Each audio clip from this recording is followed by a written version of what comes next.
welcome to the newest episode of heelztofaces. My name is Brian.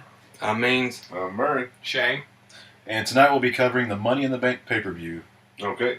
The first little pre-show match that we had was the tag team. It was the two-thirds of the Shields versus the Usos. It was a pretty good match. I really enjoyed it. I think all of us did. Good little move they had there off the turnbuckles, like a superplex with like a power bomb. Had a lot of good moves, kind of stuff that you don't see on on an average Raw or an average SmackDown or something. It was a good match in my opinion. All right. Second match was the first match of the pay-per-view. The Shield was moved to the pre-show for some reason. Anyway, first match of the pay-per-view was the World Heavyweight Title Money in the Bank match. Had the Rhodes Scholars, the Real Americans is what they're calling Cesaro and Swagger now. Although Cesaro's not from America, but whatever, it's fine. It doesn't make a lot of sense. Racist. Who else was it? Ambrose. Ambrose, of course. I don't know how I forgot him. Barrett. Fandango. And Fandango. Yeah. Anyway, it was a good match. You can tell all those guys are young. They're hungry. Yeah. We'll get to the other Money in the Bank match. I thought this one was the better Money in the Bank match. I agree. Yeah. Great spots. They did a great spot that I'd never seen before with Ambrose where he climbed up. I can't even describe it because no one's done it. Yeah, it was really cool. A great match. Sandow won. I thought that was weird, but he's a young guy. You can't argue if they give a young guy a push. So I like it. Good match. So yeah, we'll see. Up next was the IC title match between Curtis Axel and The Miz. And from my personal standpoint, I liked it. I like how they've been given the IC title match a little more prestige since Axel's had it and a little more time than in the past.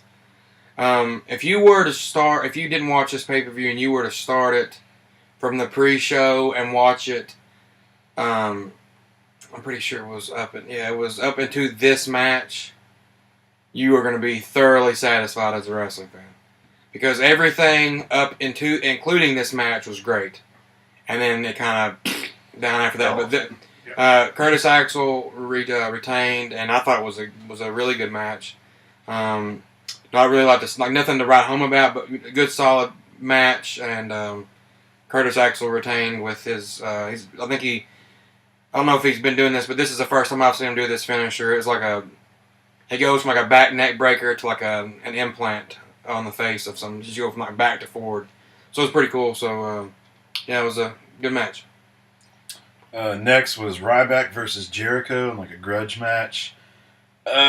Pretty disappointing in all of our opinions, especially when you have Chris Jericho, one of the top wrestlers ever. You figure that it would be if they were going to try something with Ryback, tonight would be something because you got Jericho who puts a lot of people over. But it just made Ryback look even more weak. He did end up winning the match, but it was with a schoolboy roll-up.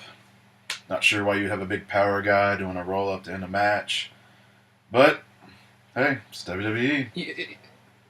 The roll-ups and the quick pins only work for technicians and like small people. Ryback is anything but a technician. Bret Hart used to do this to win matches against big people like Nash and Bigelow, and it worked because it was it actually fit. You wanted to see that more than you wanted to see the sharpshooter. That does not work. When you have Chris Jericho, probably the most giving wrestler backstage, one of the best wrestlers backstage, who's got this high profile that can make you in one night, and your best option is to give Ryback a win by rolling him up in a quick manner, it makes no sense. Like a good roll-up situation was like Judgment Day 2007 when Batista had the leg injury supposedly, and Edge rolled him up. That is how roll-ups work. It's the heel, smaller person doing that to a bigger person. Not the humongous monster, roid freaked out heel doing it to somebody who's horrible, ruining it. Pathetic. I mean, they might as well put in my opinion, they might as well have put like Ryback with the Rhodes Scholars because that, in my opinion, he is they should just make the oddities and have the Ryback be the staple for it. Oddities 2013, because that makes no sense. But on to here goes a rant. The next match was the Ziggler versus Del Rio match. It was actually a good match, I thought, to be honest with you, up until the finish. I'm so over talking about. I'm beyond sick of Del Rio. Here's the thing: people hate Vicky Guerrero, but she gets a reaction. It's a negative reaction, but it's a reaction that draws money. Del Rio makes no money. They put the belt on him because Cain Velasquez won the UFC title, and then 2 weeks later they throw it on Del Rio to try to get some kind of like Hispanic marketing, you know. And I don't have anything against Hispanic people, but I'm pretty sure they'd rather see fucking whatever Jack Swagger's what's his damn name? No, Zeb. They'd rather see Zeb Coulter with the belt. Del Rio is bland. I mean, he's awful and boring. I mean, if you Dolph Ziggler should be world champion. Dolph Ziggler should be the WWE champion, the world champion, the tag team champion, the Knights. He should be all that. It should be called Monday Night Ziggler. He is the best right now, in my opinion, in the WWE. Period. And I mean, that's even going with Daniel Bryan's huge. Dolph Ziggler is flawless as a professional wrestler. You can't be a wrestling fan not like him. But anyways, Del Rio retained via DQ because of AJ Lee. And you want to hate her, but she's just really hot, so Yeah, That's really hot. you forgive her. So, but yeah, Del Rio retained DQ. We love you, AJ. If you see that. No, yeah. next match. Oh yeah, is it Cena and Mark Henry? Yeah. Next match. Yippee! John Cena versus Mark Henry. All right. Well, guess what? Cena retained. He retained. Oh. Oh yeah, like every fucking pay-per-view. Super Okay. Cena. What the? Can I cuss on here? Yeah. I don't know. What the fuck was the point of having Mark Henry do the retirement speech, show real emotion, get this storyline over because no one really thought he was going to beat Cena, but maybe you thought, well, you know, this is the conclusion to his career story. They built it up. They showed that awesome video package from him as like when he was younger. You don't build Rocky up and then beat him. You know what I mean? Like, you don't build a story like that and then just have, oh, never mind. Fuck it. His And life then story. It doesn't matter. The more baffling about what he just said is what happens next. Because maybe you can kind of see Cena retaining if said match has a different outcome afterwards. But it doesn't. So now it's just kind of like we're back in 2007 once we read off the results. Can you move that? Because it's really confusing. Yep. Can you just like flick that? We can keep you going, but fuck you. Here's my problem with Cena. And it's the same thing as Del Rio. Well, it's not that he's boring, actually. Although he is fucking boring the shit out of me now. Because it's the same shit every time. Mark Henry beat him for most of the match. I would say about 75% of the match. But are you Maybe surprised? more. I mean, I know, but I'm saying wrestling fans want something different. I don't care that he has 5 moves. It's just that he does the 5 moves in the exact same order, the exact same way, every fucking time. And there's no difference. And I don't even hate think he Cena. hit 5 moves in this one. it was bad. It's He had punches, shoulder tackle, protobomb, that weird spinny thing he does, 5-knuckle shuffle. Went for the attitude adjustment, failed the first time. Although we remember he can pick we Mark actually- Henry up. I know this is going to shock a lot of WWE personnel, but we remember. we don't forget. Like, we don't buy pay-per-views and watch them once and then completely forget what happens. So we've actually seen him do this to Henry before. So, I mean, Henry hasn't really put on that much more weight since, the last time he did it. So Yeah, he We still weighs remember. 5,000 pounds. And going back to that, we've also really remember Randy Orton versus John Cena matches. It literally dominated basically 2007 to 2009. So we remember those also. And going into that will be the All-Star Money in the Bank match. Well, to start off, we had 6 guys in there. One was the big return of RVD, got a warm welcome in Philly. There's CM Punk, Christian, Randy Orton, Daniel Bryan, Sheamus. I believe that was it because they didn't fill a spot. That's Did they? right. Yeah, I think it was. There was a few different appearances in the middle of the match. You had Axel coming out and hitting Daniel Bryan. He looked like he was about to win with the He chair. was supposed to win. Yeah. Well, he took out Daniel Bryan. You didn't see him for the remainder of the match. Then you had Paul Heyman coming down screaming at Axel. Then Paul Heyman screws over Punk by hitting him with Flips a it ladder. And of course, the ending, which is Randy Orton getting the briefcase. Okay, let me start off by saying the Rob Van Dam. You bring Rob Van Dam back And he gets his to ass just kicked. have his. I mean, he hit every. I mean, it was amazing. He literally did. He was on his back the entire match. Except for that one on top of the Yeah, 20-foot I mean, ladder. it was. I don't even know why I care this much anymore. It's just fucking awful. You have all this talent in the ring. So here's what we have.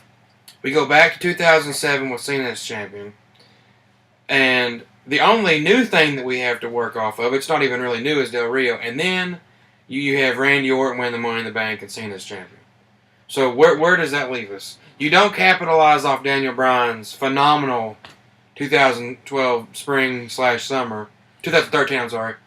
You don't go, hey, well, let's give Christian. Well, that was a show. We would have known that. But so you go with Randy Orton so he can be like number 786 time champion, and not give it to. I don't see how they feel comfortable taking our money anymore. I don't even know why I keep buying. I'd be better off buying heroin. Like have everybody come over on every Sunday night and we'll just do heroin. It would be better than watching. Now, see, in my opinion, and it's not just for this pay-per-view, it's the first, especially this one to the T, the first 3 to 4 matches, beautiful. Great, no missed moves. Yeah. You know, maybe if they You know are, why? they're very minuscule. But it's mid-carders hitting, and like you had spoke on earlier, they're hungry. Yep.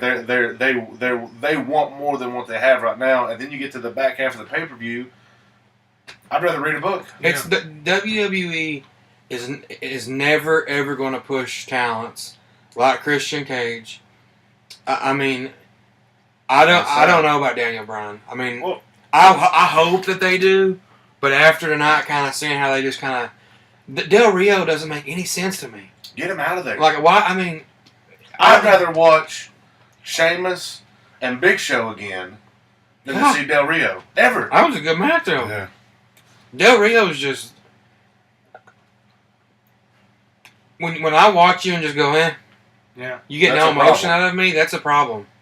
Like I don't even.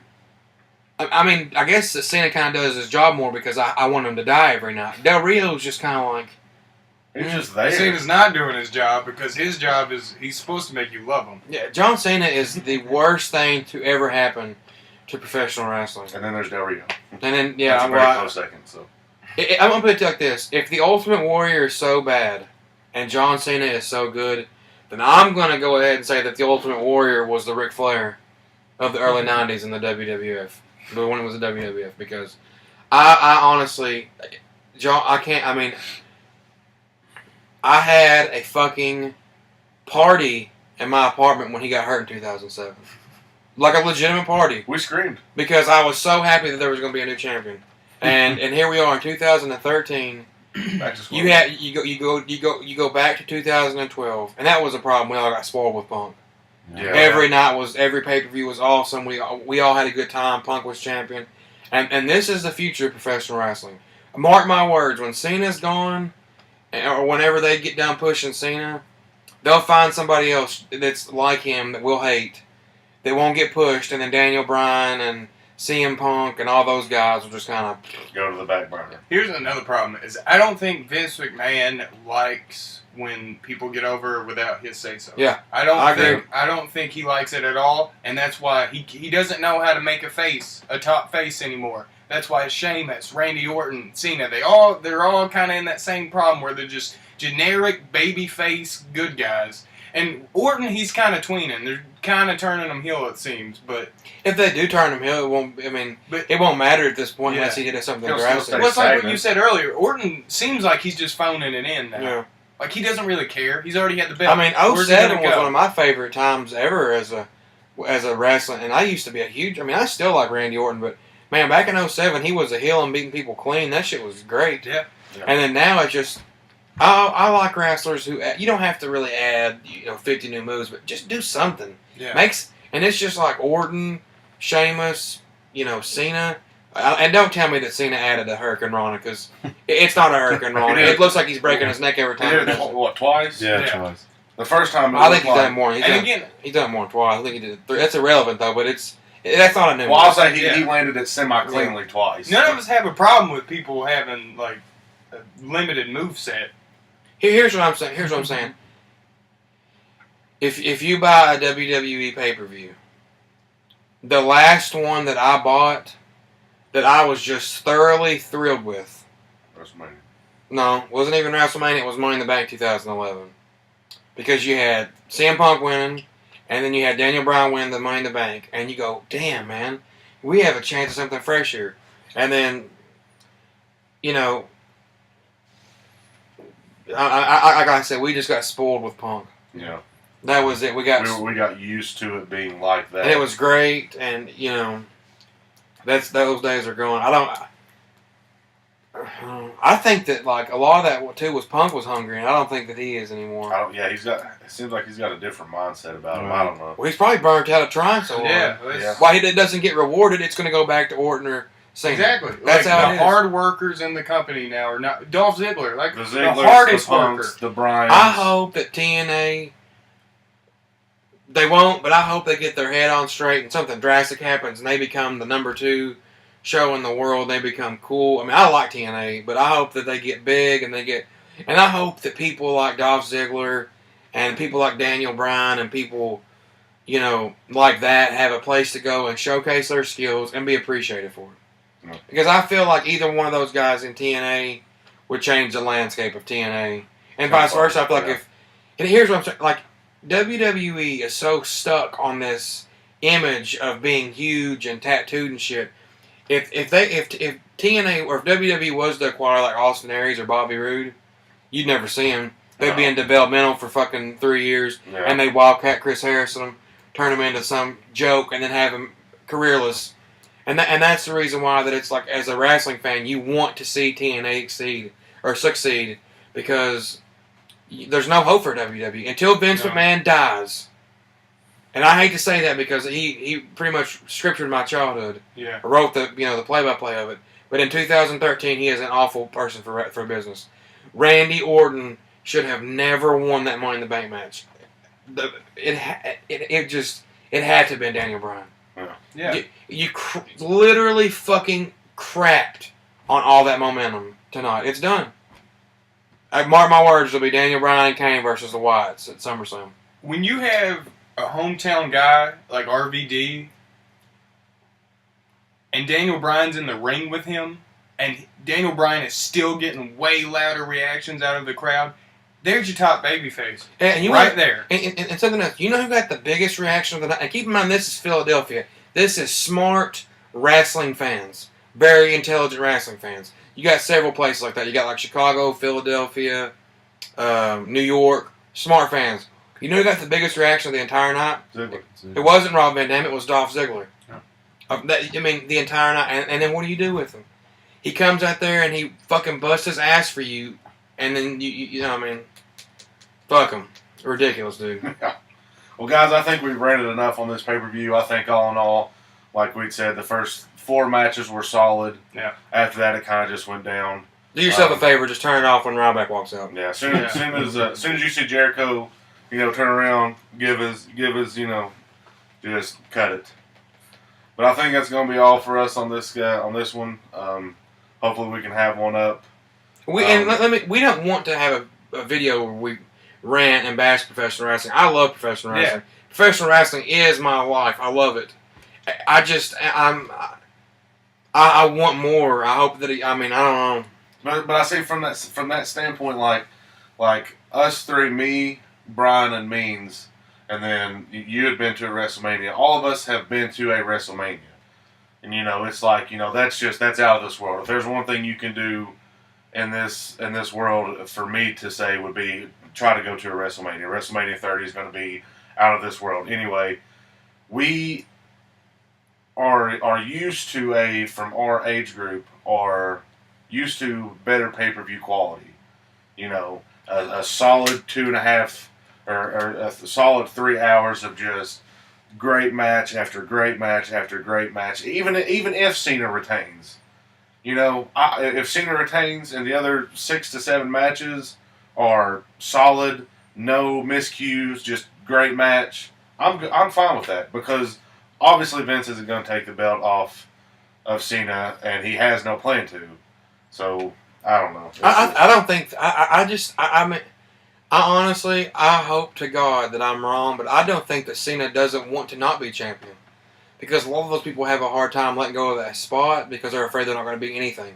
And Cena wasn't anything. Go back to the end of 2012 whenever everybody was dogging Ryback, and I was thanking God every day for him. Cena was in the mid-card, and it was great. Yeah. Ryback can have a good match, but you see what happened there? That Ryback was getting momentum and gaining it, and then they go to this Ryback rules horse shit, and they ruined him. Yeah. Ryback's ruined. I mean, there's literally to the point where they can't even fix his character because nothing about it at all is appealing. Yeah, he might as well just be You finally have a character that you want to be a babyface, and the fans do his chant. He didn't give me knuckles, so. And then you crap on it. So, yeah. Wyatt family, though. Good job, guys. Yeah. Good job, Dusty Rhodes. Yeah. Let's see how long. I'll give Vince 3 weeks, and then they'll be on Sunday Night Heat. Wait a minute. They'll bring Heat back just for the Wyatts. Wait a minute. Saturday So morning he's some slam. kind of like cult leader? That's stupid. Maybe we Get should rid of it. I made the spirit. What squad. a maneuver! All right, Brian, close this goddamn show out. All right. All right, guys. As always, thank you for watching. Thank you for cutting up with us. Nobody cut up with us. It's all. They cut up in their own It's a little video. houses. Why are you sweating? But anyways, You watching Cops? I'm going to finish this up, guys. Thanks for watching. Like, subscribe. Shoot us emails, any questions. We didn't really get to answer any questions on this one because we had a lot of ranting we wanted to get out. Yeah. Try to get another one up. Looking forward to definitely getting another video up at SummerSlam. Yeah, I can't wait for SummerSlam. That's going to probably be the nail in the coffin for me.